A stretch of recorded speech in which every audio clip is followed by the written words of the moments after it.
Hi friends, మన lunch అయితే ready అయిపోయింది. ఈరోజు ఫిష్ కర్రీ. మీ అందరూ మార్నింగ్ నుంచి వ్లాగ్స్ చూస్తూనే ఉన్నారు కదా, షార్ట్స్. ఇదిగోండి వైట్ రైస్. ఈరోజు మ్యాటర్ ఏంటంటే బావలేరు, బయటికి వెళ్ళారు. ఇంకా పెద్దోడు అమ్మోళ్ళ ఇంటికి వెళ్ళింది అనమాట. చిన్నోడు నేను ఉన్నాం. మేమిద్దరం అయితే కొంచెం ఫిష్ కర్రీ పులుసు పెట్టాను, ఫ్రై చేశాను అనమాట. ఈ పీస్ నాకు, ఇది చిన్నోడికి. మేమిద్దరం చెరకు పీస్ వేయించుకున్నాం. ఇంకా తర్వాత ఫిష్ కర్రీ అండి. ఇది దగ్గర చూపించినాను, కనిపిస్తుందా? ఇదిగోండి ఫిష్ కర్రీ. కుమ్మలాడి ఫిష్ కర్రీ. మార్నింగ్ బాగా ఫిష్ తెచ్చారు కదా, ఫిష్ కర్రీ అయితే పులుసు పెట్టుకున్నా. మీరు సండే స్పెషల్స్ ఏం చేసుకున్నారో కామెంట్ బాక్స్లో కామెంట్ చేయండి. ఇంకా టోటల్గా అయితే ఇదిగోండి ఫిష్ కర్రీ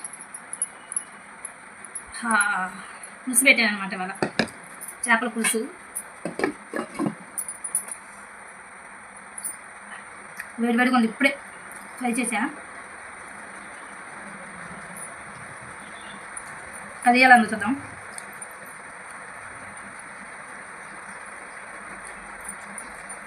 పులుసు టేస్ట్ పులుసే, ఫ్రై టేస్ట్ ఫ్రైయే, గ్రేవీ టేస్ట్ గ్రేవీ అనమాట. ఈరోజైతే నేను ఫిష్ పులుసు పెట్టా. సూపర్ అంటే సూపర్ వచ్చింది. చాలా చాలా చాలా బాగుంది. నేనైతే భోజనం చేస్తున్నాను ఫ్రెండ్స్.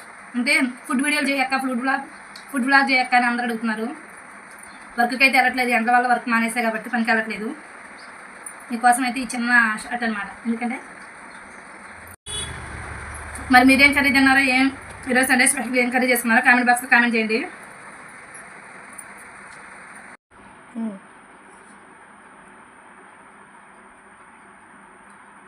ఫిష్ తింటాం కూడా ఒక ఆర్ట్ ఫ్రెండ్స్. బాగా ఎంత ఫిష్, పెద్ద ఫిష్ అనేది అనండి, అసలు ఏదో ఒక రూపంలో ఏదో ఒక ముళ్ళు మింగటం, ఇంకా ఉత్తానం గడ్డ నోట్లో పెట్టుకోవడం. నేనైతే చేప ముళ్ళు పోకుండా తింటాను అనమాట. అంత ఇంట్రెస్ట్ తింటా, ఫాస్ట్గానే తింటా. ఆయన ఛాన్స్లో తింటారు, కానీ ముళ్ళన్నీ గొంతుకులోనే పడతాయి అనమాట. మరి మీరు ఎలా తింటారు? ఫిష్ మంచిగా తింటారా, ముళ్ళు మింగుతారా? కామెంట్ బాక్స్లో కామెంట్ చేయండి. Bye bye friends.